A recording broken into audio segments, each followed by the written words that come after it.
السلام عليكم ورحمة الله وبركاته، أهلا بيكم في حلقة جديدة. النهاردة إن شاء الله حابب أشارككم وأعرفكم تفاصيل البشايد أو شهادة المعادلة اللي إحنا بنقدم عليها كتمريض عشان نسافر ألمانيا.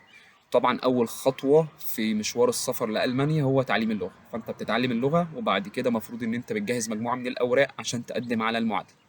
سواء هتقدم على المعادلة دي بنفسك أو مع شركة، فهو نفس الورق اللي بتحضره، اللي هو أولا شهادة تخرجك، تمام كده، سواء انت كلية او معهد، وبتطلع ترخيص مزاولة مهنة موجه لألمانيا، وبتطلع بيان ساعات نظري وعملي للدراسة اللي انت درستها.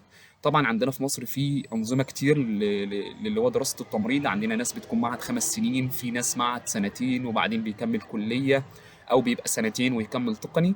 ايا يكن الدراسه بتاعتك، فانت مطالب ان انت تطلع بيها بيان عدد ساعات دراسه نظري وعملي لكل الدراسه اللي انت درستها، تمام كده.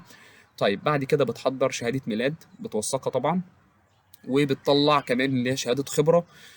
وطبعا لازم أن يكون معاك باسبور.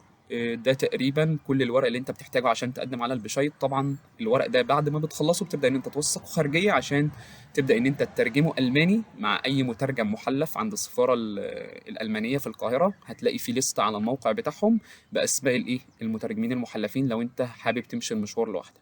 طيب خلاص، انا جهزت ورقي وهقدم على المعادله. قدمت على المعادله، طيب ايا يكن بقى طلع لك في قد ايه. طبعا بيتفاوت المتوسط، ممكن ناس في 6 شهور، ممكن يزيد او يقل على حسب المكتب اللي انت مقدم فيه.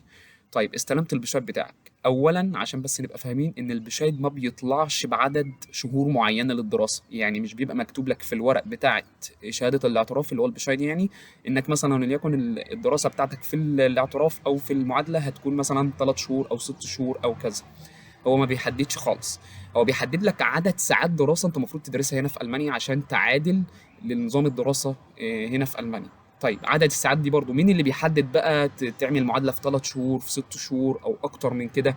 اللي بيحدد ده المستشفى او الالتنهايم اللي انت هتيجي عليها هنا في المانيا. يعني انت بعد ما خلصت المعادله ومثلا امتحنت، فبتقدم على مستشفيات وبتعمل انترفيو عشان تجيب عقد عمل عشان تبدا ان انت تخش السفاره وتستلم الفيزا، تمام كده.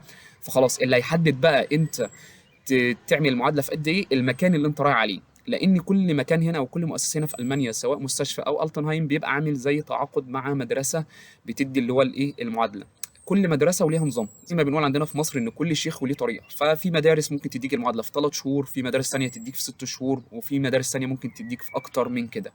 فده مش هتعرفه الا لما تعمل انترفيو، وساعتها هم هيعملوا لك حاجه اسمها بالدونجس بلان، يعني اللي هي خطه التعليم بتاعتك بتاعه الاناركينونج، فهتبدا ان انت تعرف هي كام شهر بالظبط.